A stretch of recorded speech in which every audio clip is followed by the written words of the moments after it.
Welcome. This video is for students starting Gen 104 college reading strategies, or even students who are interested in what this course is about. My name is Professor Rebecca Campbell, and I'm going to give you a brief tour. This course focuses on college reading strategies. You might be wondering why you would take a reading class since you already know how to read. The focus of this class isn't on learning to read. Rather, this course creates a space for you to explore various reading strategies and to try them in different contexts to find what works best for you. We need to approach reading differently depending on what we are reading and why we are reading it. A novel is read differently than a textbook. Likewise, we will read a book we choose for pleasure differently than if the same book was assigned in class. When you have a strategic approach to your reading, then not only do you have a more thorough understanding through effective reading, but you can also complete your coursework more effectively and efficiently. Since the focus of this course is practice and reflection, there are a lot of activities to help you find the strategies that work best for you, but these activities aren't meant to take up a lot of time.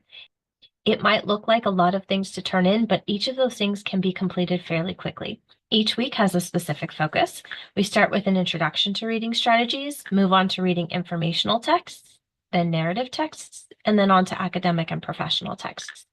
Finally, we wrap up the course by looking at the ways reading connects to writing. While GEN 104 has some familiar components like discussions, there are some unique elements as well. One is the weekly reading lab. These labs give you the opportunity to learn about different reading strategies, different types of reading, and other elements of reading. The cool thing is that you can go through the labs as many times as you would like, and your highest score will always be recorded. So if you want to earn a higher score, you can go through it again. Also, if you complete the lab with a perfect score, but you want to go back for review, you can do so, and it won't affect your grade. Another item that might be new is the reading notebooks. The notebooks are a place to choose a strategy or a set of strategies and apply that approach to a specific type of reading. Your work is graded on completion of the notebook, so don't worry about whether your strategy is right or wrong. It's about whether you feel that strategy helped you with that particular text. If it did, great. If it didn't, then you know to try a different strategy next time. The last notebook goes with the live learning session you will attend. You will annotate this notebook during the live session. Even though it's attached to week 5, you can complete it at any point during the course. During the live learning component, you will observe an instructor annotate a short story.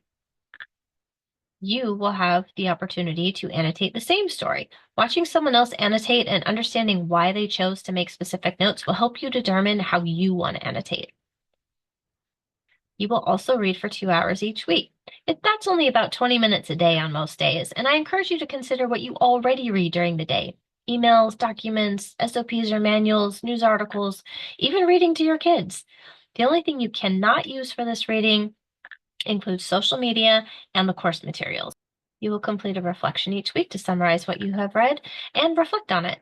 Think about your thoughts and feelings as you read and how well you think the session went. Maybe you got sucked into a good story that made you laugh or cry.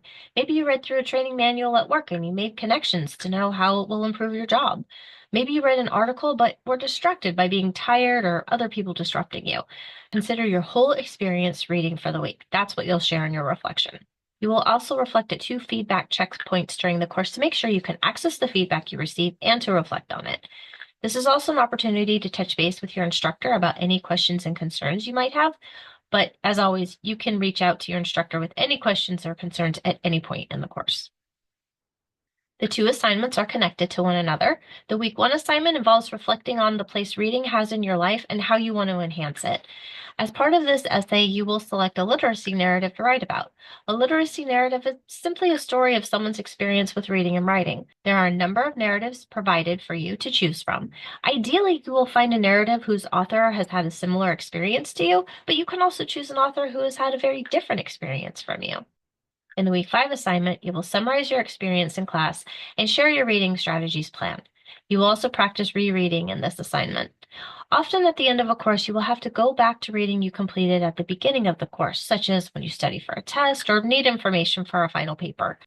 So you will go back to the literacy narrative from week 1 and reread and reannotate and discuss that experience.